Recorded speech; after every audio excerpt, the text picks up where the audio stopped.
ರಾಜ್ಯ ಕಾಂಗ್ರೆಸ್ನಲ್ಲಿ ಸಿಎಂ ಕುರ್ಚಿಗಾಗಿ ಕಿತ್ತಾಟ ನಡೀತಾ ಇದ್ರೆ ಇತ್ತ ಸಚಿವ ಸತೀಶ್ ಜಾರಕಿಹೊಳಿ ಕ್ರಿಕೆಟ್ ಆಡಿದ್ದಾರೆ. ಗೋಕಾಕ್ನ ವಾಲ್ಮೀಕಿ ಕ್ರೀಡಾಂಗಣದಲ್ಲಿ ಲಕ್ಷ್ಮಣರಾವ್ ಜಾರಕಿಹೊಳಿ ಕ್ರಿಕೆಟ್ ಟೂರ್ನಿಗೆ ಚಾಲನೆ ನೀಡಿದ ಸತೀಶ್ ಜಾರಕಿಹೊಳಿ ಸಹೋದರ ಎಂಎಲ್ಸಿ ಲಖನ್ ಜಾರಕಿಹೊಳಿ ಬೌಲಿಂಗ್ಗೆ ಬ್ಯಾಟ್ ಬೀಸಿದ್ರು. ಇತ್ತ ಮಗ ರಾಹುಲ್ ಜಾರಕಿಹೊಳಿ ಕೀಪಿಂಗ್ ಮಾಡಿದ್ರು. ಜೊತೆಗೆ ಚಿಕ್ಕಪ್ಪನ ಬೌಲಿಂಗ್ ಬ್ಯಾಟಿಂಗ್ ಆಡಿದ್ರು.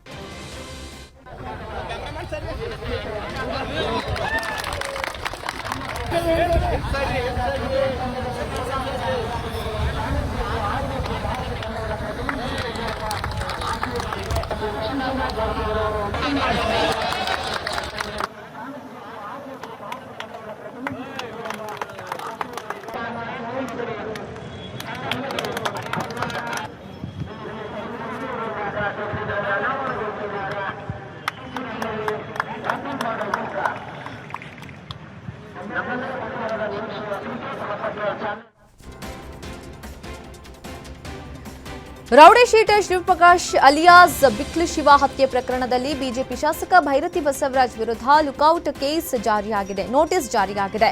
ನಿರೀಕ್ಷಣಾ ಜಾಮೀನು ರದ್ದಾಗ್ತಾ ಇದ್ದಂತೆ ಆರೋಪಿ ಬಸವರಾಜ್ ಎಸ್ಕೇಪ್ ಆಗಿದ್ದು ಪತ್ತೆಗಾಗಿ ಸಿಐಡಿಯಿಂದ 3 ತಂಡಗಳನ್ನು ರಚನೆ ಮಾಡಲಾಗಿದೆ. ಜಾಮೀನು ಕೋರಿ ಜನಪ್ರತಿನಿಧಿಗಳ ಕೋರ್ಟ್ಗೆ ಅರ್ಜಿ ಸಲ್ಲಿಕೆ ಮಾಡಿರುವ ಶಾಸಕ ಅಜ್ಞಾತ ಸ್ಥಳದಲ್ಲಿ ತಲೆಮರೆಸಿಕೊಂಡಿದ್ದಾರೆ. ಭೈರತಿಗಾಗಿ ಮಹಾರಾಷ್ಟ್ರ ಗೋವಾದಲ್ಲಿ ಸಿಐಡಿ ತಂಡದಿಂದ ತಲಾಶ್ ನಡೆಸಲಾಗ್ತಾ ಇದೆ.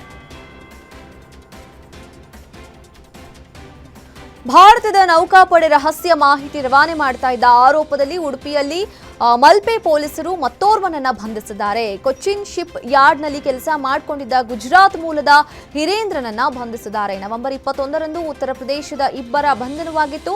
ವಿಚಾರಣೆ ಸಂದರ್ಭದಲ್ಲಿ ಹಿರೇಂದ್ರ ಆರೋಪಿಗಳಾದ ರೋಹಿತ್ ಮತ್ತು ಸಂತ್ರಿಯಿಂದ ಹಣ ಪಡೆದು ಮೊಬೈಲ್ ಸಿಮ್ ಒದಗಿಸಿದ್ದು ಬಯಲಾಗಿದೆ. ಇವರು ಪಾಕಿಸ್ತಾನಕ್ಕೆ ಹಡಗುಗಳ ನಂಬರ್ಗಳ ಗೌಪ್ಯ ಪಟ್ಟಿ ಹಾಗೂ ಮಾಹಿತಿ ರವಾನಿಸ್ತಾ ಇದ್ರು ಅಂತ ಹೇಳಲಾಗ್ತಾ ಇದೆ.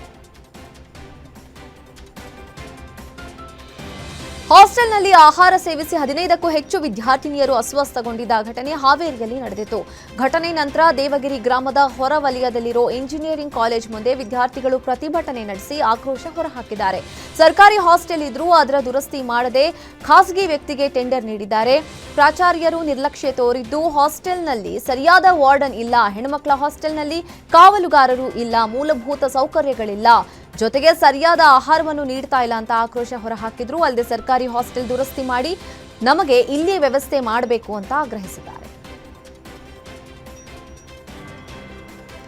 ಬೈಕ್ಗೆ ಅಪರಿಚಿತ ವಾಹನವೊಂದು ಡಿಕ್ಕಿಯಾಗಿ ರಸ್ತೆಗೆ ಬಿದ್ದು ಬೈಕ್ ಸವಾರನ ಮೇಲೆ 4-5 ವಾಹನಗಳು ಹರಿದಿರುವ ಘಟನೆ ಚಿಕ್ಕಬಳ್ಳಾಪುರದಲ್ಲಿ ನಡೆದಿದೆ. ಭೀಕರ ಅಪಘಾತದಲ್ಲಿ 27 ವರ್ಷದ ದಾಮೋದರ್ ಮೃತಪಟ್ಟಿದ್ದು ದೇಹ ನುಜ್ಜುಗುಜ್ಜಾಗಿದೆ.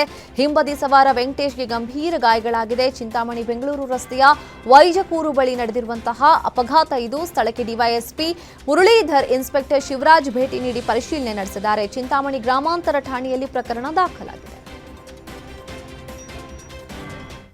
ಗದಗ್ನಲ್ಲಿ ಬೆಳ್ಳಂಬೆಳಗ್ಗೆ ಭಾರೀ ಅಗ್ನಿ ಅವಘಡ ಸಂಭವಿಸಿದ್ದು ನಗರದ ಶಾಂತಿ ಚಿತ್ರಮಂದಿರ ಸುಟ್ಟು ಕರಕಲಾಗಿದೆ. ಕುರ್ಚಿ, ಸ್ಪೀಕರ್, ಪಿಒಪಿ, ಫ್ಯಾನ್ ಸೇರಿದಂತೆ ಚಿತ್ರಮಂದಿರದಲ್ಲಿದ್ದ ಎಲ್ಲಾ ಪೀಠೋಪಕರಣಗಳು ಭಸ್ಮವಾಗಿದೆ.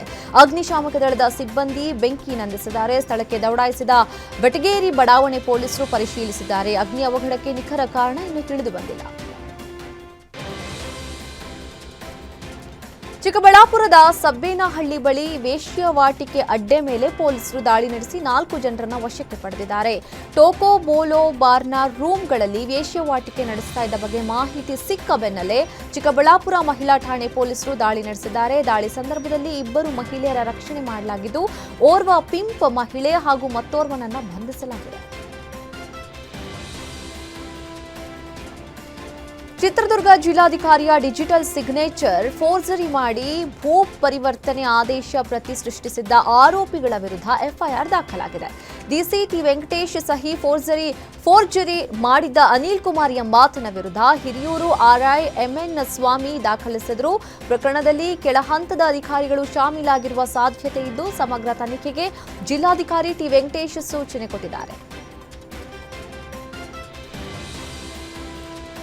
ಎಣ್ಣೆ ಏಟಲ್ಲಿ ಅಡ್ಡಾದಿಡ್ಡಿ ಬರ್ತಾ ಇದ್ದ ವ್ಯಕ್ತಿ ಬ್ಯಾಲೆನ್ಸ್ ತಪ್ಪಿ ರಸ್ತೆ ಮೇಲೆ ಬೀಳ್ತಾ ಇದ್ದಂತೆ ಬಸ್ ಹರಿದು ಆತ ಮೃತಪಟ್ಟಿದ್ದಾನೆ. ಘಟನೆ ಕಾಮಾಕ್ಷಿಪಾಳ್ಯ ಹೆಗ್ಗನಹಳ್ಳಿ ಮುಖ್ಯ ರಸ್ತೆಯಲ್ಲಿ ನಡೆದಿದೆ. 42 ವರ್ಷದ ಚೇತನ್ ಕುಮಾರ್ ಮೃತ ವ್ಯಕ್ತಿ. ಬಾರ್ನಲ್ಲಿ ಕುಡಿದು ತೂರಾಡಿ ಬರ್ತಾ ಇದ್ದ ಚೇತನ್ ಕುಮಾರ್ ರಸ್ತೆ ಮೇಲೆ ಬೀಳ್ತಾ ಇದ್ದಂತೆ ಹಿಂಬದಿಯಿಂದ ಬಂದ ಬಸ್ ಹರಿದು ಮೃತಪಟ್ಟಿದ್ದಾನೆ. ಆಕ್ಸಿಡೆಂಟ್ ಮಾಡಿ ಪರಾರಿಯಾಗಿದ್ದ ಬಸ್ ಚಾಲಕನ ನರೇಂದ್ರನನ್ನ ಪೊಲೀಸರು ಬಂಧಿಸಿದ್ದಾರೆ.